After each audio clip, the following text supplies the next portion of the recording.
नमस्कार, सभी दर्शकों का स्वागत है फिर से हमारे चैनल में। आज हम बात करेंगे एक बार फिर से ऑपरेशन सिंदूर की। ऑपरेशन सिंदूर की बात क्यों करना है? क्योंकि कल कांग्रेस के एक नेता जिनका नाम है पृथ्वीराज चव्हाण, उन्होंने कहा है कि भारत ने जब ऑपरेशन सिंदूर शुरू किया था, तो पहले ही दिन भारत की सेना हार गई थी। अब ऐसे बयान देने वाले तो कांग्रेस के नेता या विपक्ष के नेता हमेशा दिखते हैं।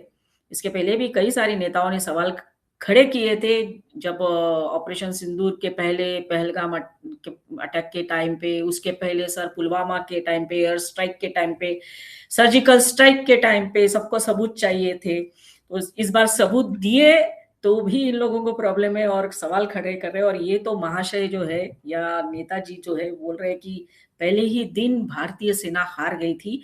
और तो और सर ये माफी मांगने को भी तैयार नहीं है। इसमें सेना का अपमान हुआ है ऐसा मानते नहीं है, ऐसा ही बोलना पड़ेगा। तो आइए इसी बात पे ऊपर चर्चा करेंगे और चर्चा के लिए आमंत्रित किया है हमारे विशेष अतिथि देवेंद्र कुमार सर, जो राजनीतिक विश्लेषक है। सर, पृथ्वीराज चौहान जी ने ये कहा है सर। धन्यवाद वर्षा जी। वैसे कहना चाहूंगा आज मैं नमन उन पृथ्वीराज महाराज को करूंगा, पृथ्वीराज चौहान को, जिन्होंने एक बार नहीं 17 बार उस आक्रांता को हराया था। यस। और एक ये पृथ्वीराज हैं जो भारत को हारा हुआ बताने पर क्षमा याचना तक नहीं कर रहे ना बोल रहे। तो ये एक ऐसा पतन है भारत में, और खास करके कांग्रेस की राजनीति ने जिस पतन की खाई में जाना तय किया है, इसका ये बहुत बड़ा द्योतक है। क्योंकि इनको ये समझना चाहिए कि लड़ता वहां पर कोई पॉलिटिशियंस नहीं है, वहां पर लड़ते हैं हमारे शौर्यवान जवान लड़ते हैं। जवान जो जवान हैं वो लड़ते हैं वहां लड़ने वाले सर हमारे जवान ही होते हैं। बिल्कुल, वहां पर कोई पॉलिटिशियन नहीं जाता। ना मैं जाऊंगा, मैं आर्मी में नहीं हूं, मैं नहीं जाऊंगा, मैं नेवी में नहीं हूं, मैं एयरफोर्स में नहीं, मैं नहीं जाने वाला। ना पृथ्वीराज चौहान जाए, ना कभी राहुल गांधी गए हैं, ना कभी इंदिरा जी थी, ना कभी जवाहरलाल नेहरू गए। तो पॉलिटिशियन कभी नहीं जाता, लड़ते हैं वहां पर जवान जो अपने जीवन को अपनी मुट्ठी में लेकर चलते। आप, मैं और पूरे 140 करोड़ भारतीय अगर शांति से सो सकते हैं कि हमारे ऊपर कोई खतरा नहीं है, तो इसका श्रेय अगर किसी को जाता है तो सीमा पर खड़े हमारे उस चौकन्ने शौर्यवान जवान को जाता है। हमारे अंदर जो पुलिस बल है उनको जाता है, जो हमारी सुरक्षा के लिए वो जागते हैं, ये उनको जाता है। परंतु क्योंकि पॉलिटिशियंस हैं तो केवल सत्ता, उनके सामने सत्ता होती। राष्ट्र की सुरक्षा, राष्ट्र के नागरिकों की सुरक्षा उनके लिए कभी भी किसी भी दौर में मायने नहीं करती। ऑपरेशन सिंदूर की अगर हम बात करें, ये जो अगर पृथ्वीराज चौहान ये कह रहे हैं कि पहले दिन ही भारत की सेना हार गई थी, अगर ये ऐसा कहते हैं तो उनको सच में चुल्लू भर पानी में डूब जाना चाहिए। क्योंकि इनको आर्मी और सेना की स्ट्रेटेजी भी पता नहीं। उनको ये पता होना चाहिए कि ऑपरेशन सिंदूर का पहला दिन तय किसने किया था? तय हमने किया था। भारत की शौर्यवान सेना ने तय किया था कि आज इस दिन इस वक्त हम पाकिस्तान में जाकर उसकी छाती में बैठकर हम खेलेंगे। ये तय हमारी सेना ने किया था। और अगर वो ये कहते हैं तो दो टर्म होती हैं, एक होता है शॉर्ट ग्राउंडेड, एक होता है ग्राउंडेड। ग्राउंडेड का अर्थ होता है आप रणनीतिक तौर पर अपनी सेना को पीछे लेकर आते हैं, या आपके फाइटर जो है उनको आप नीचे उतार देते, वो होता है स्ट्रेटेजिकली ग्राउंडेड। एक होता है शॉर्ट ग्राउंडेड। अगर आपके जेट फाइटर को मार गिराया है, जो हमने F-16 को मार गिराया, हमने F-16 को मार गिराया, ये पूरी दुनिया जानती है। बराबर है।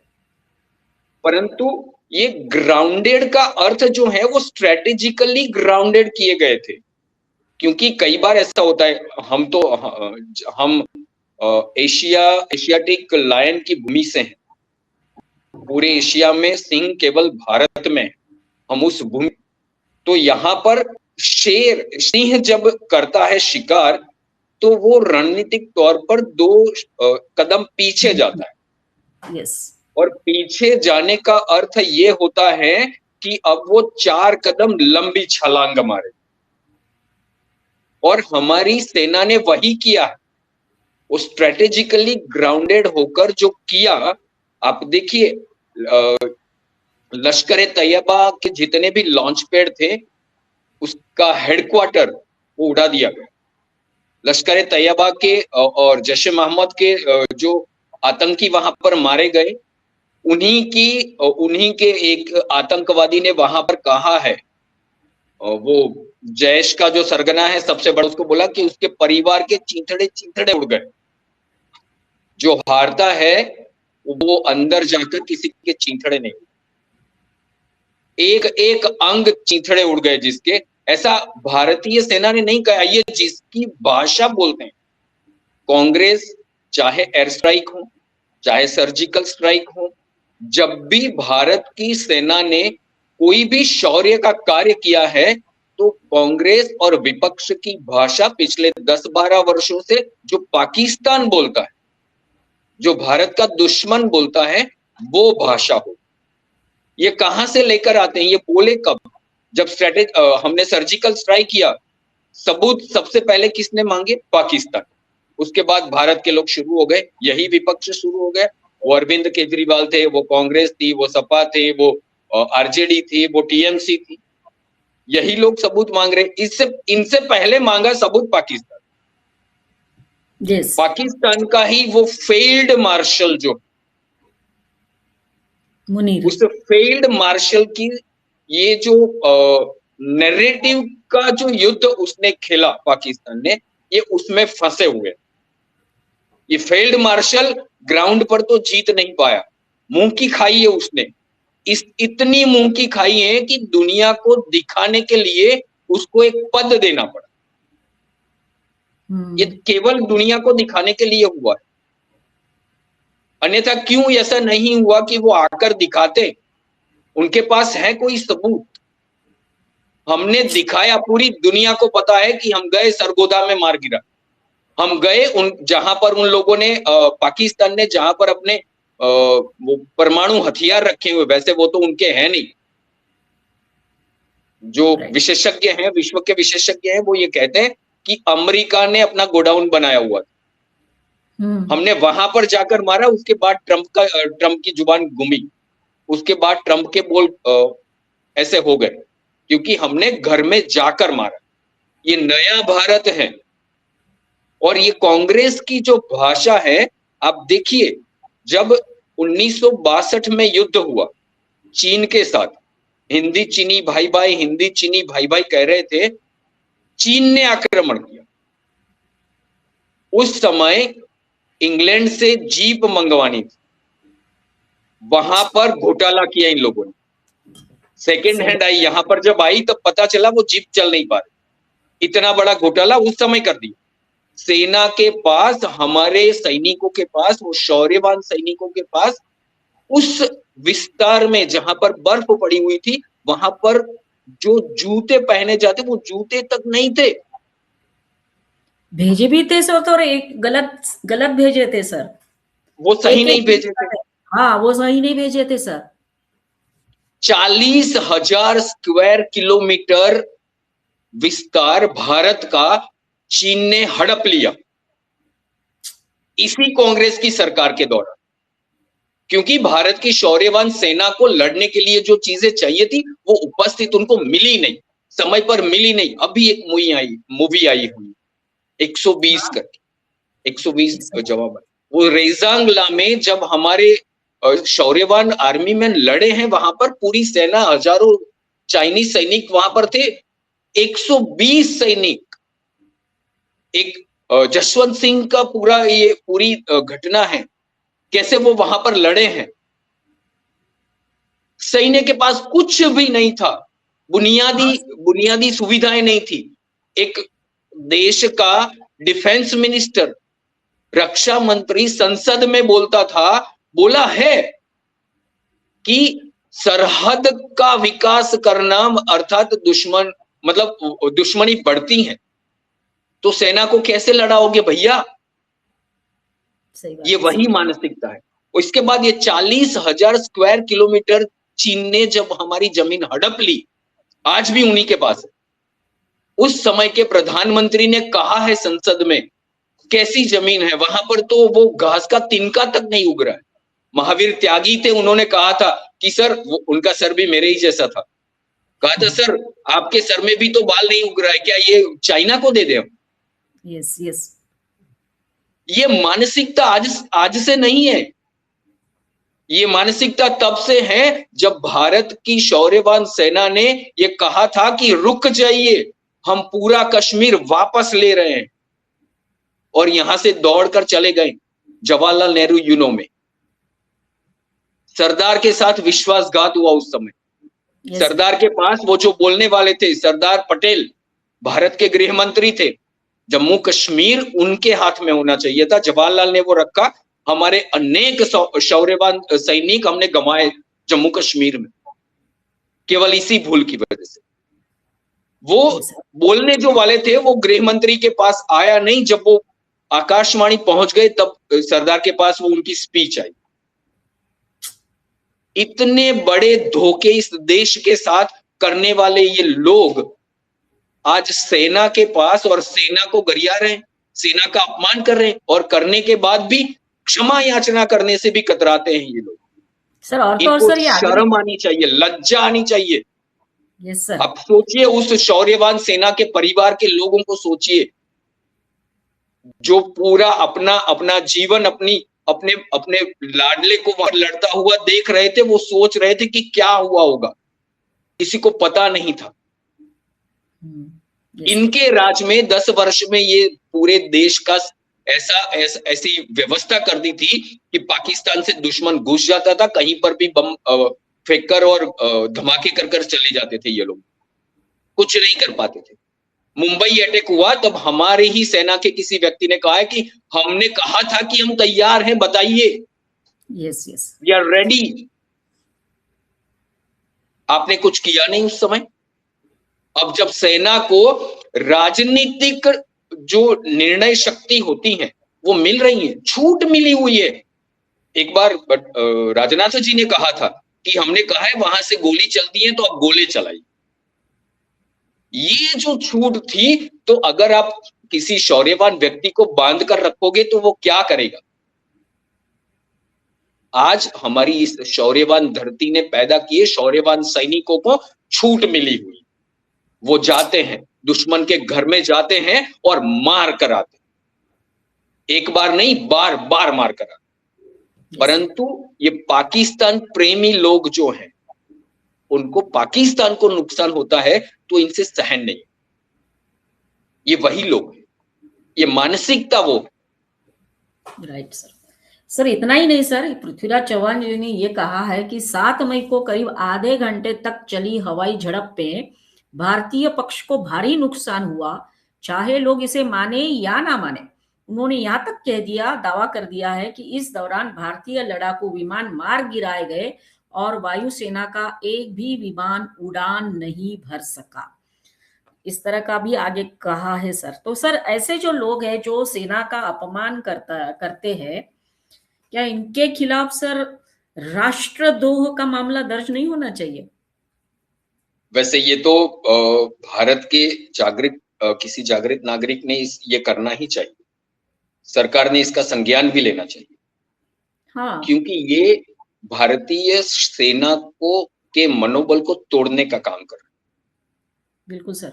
ये नए भारत का जो आत्मविश्वास है, उसको, उस मनोबल को तोड़ने का काम कर रहा है। आज भारत का युवा कहीं पर भी जाता है, वो सोचता है मैं वैश्विक होना चाहता हूं। वो अपने आप को बलशाली मानता है, वो मानसिकता पर चोट करने की कोशिश है। ये आत्मविश्वास पूर्ण भारत के आत्मविश्वास को तोड़ने का प्रयास, और इसका संज्ञान सरकार ने लेना चाहिए, और क्या संवैधानिक रूप से किस प्रकार से करना चाहिए, ये करना भी चाहिए, सोचना चाहिए, बिल्कुल सोचना चाहिए। क्योंकि आप सोचिए कि जो सैनिक वो राफेल लेकर गए होंगे, जो हमारे फाइटर, आज वो अगर ये सुनेंगे तो क्या सोचते? ये लज्जाहीन लोगों को ये पता नहीं है कि वो जो राफेल लेकर उड़कर हमारे जो पायलट गए थे, और F-16 दुनिया का सबसे बेहतरीन जेट कहा जाता है, फाइटर कहा जाता है, उसको तोड़कर वापस आए।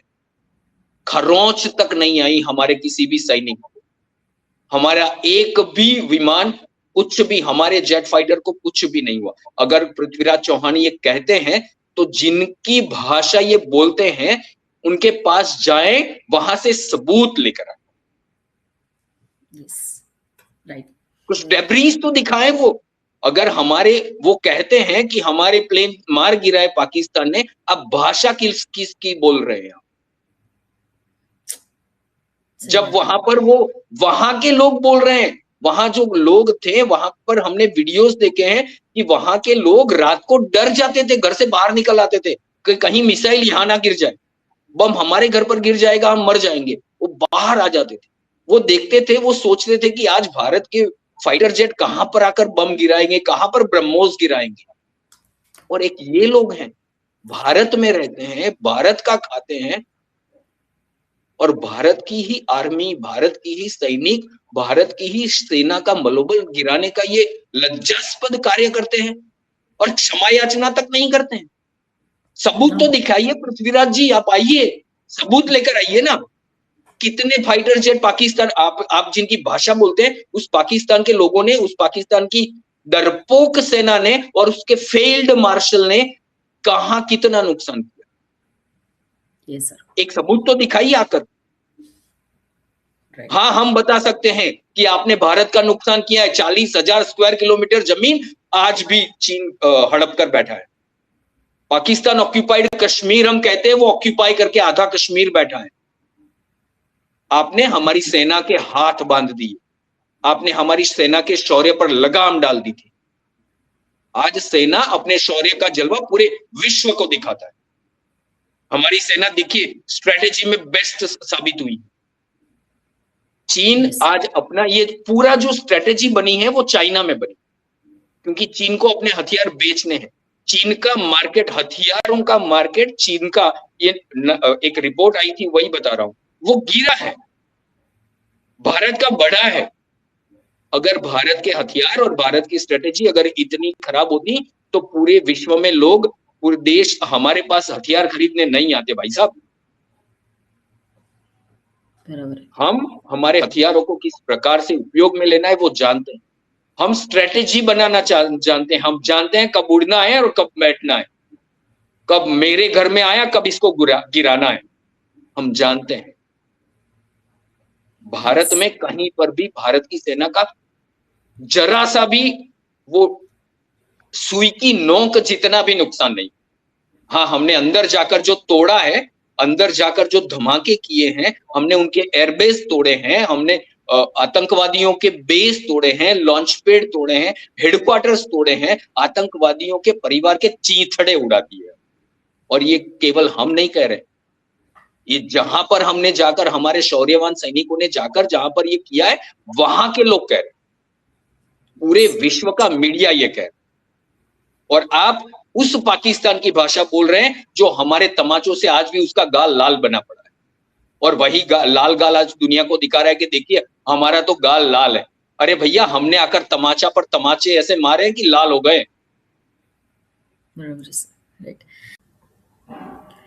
तो दोस्तों, हमने चर्चा में देखा कि किस तरह से कांग्रेस बेशर्मी की राजनीति कर रही है, और केवल कारण एक ही है, वो है मोदी विरोध। इस चक्कर में वो ये भूल गए कि किस तरह से वो देश का साथ साथ हमारी सेना का अपमान कर रही है। ये आज की बात नहीं है, इसके पहले भी गलवान में जो हुआ था तो इनके ही नेता ने जो कुछ भी बोला उसके लिए सुप्रीम कोर्ट ने उनको फटकार लगाई थी। तो हम सब देशवासियों को ये ज़रूर सोचना चाहिए कि किस तरह की राजनीति अब कांग्रेस कर रही है और किस तरह वो एक निचले स्तर पर आ चुकी है। तो आज का वीडियो आप ज़रूर देखिए, अच्छा लगा हो तो लाइक करिए, कमेंट करिए, शेयर करिए और हमें सपोर्ट करते रहिए और चैनल को सब्सक्राइब करते रहिए।